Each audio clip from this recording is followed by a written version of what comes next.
A new category of intake values has been added to the dietary reference intakes, called the Chronic Disease Risk Reduction Intake, or CDRR. This new DRI category characterizes nutrient intake levels that are expected to reduce chronic disease risk. In general, the CDRR is set when there's at least moderate strength of evidence for both a causal relationship and an intake-response relationship between nutrient intake and chronic disease risk. For sodium, there was moderate strength of evidence that decreasing sodium intakes reduces risk of cardiovascular disease and risk of hypertension, and high strength of evidence that decreasing sodium intakes lowers blood pressure.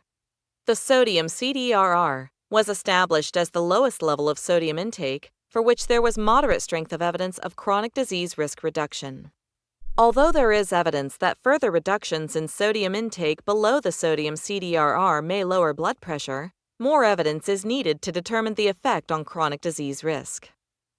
Remember, CDRR recommendations are determined by the characteristics of the relationship between nutrient intake and chronic disease risk and the strength of the body of scientific evidence.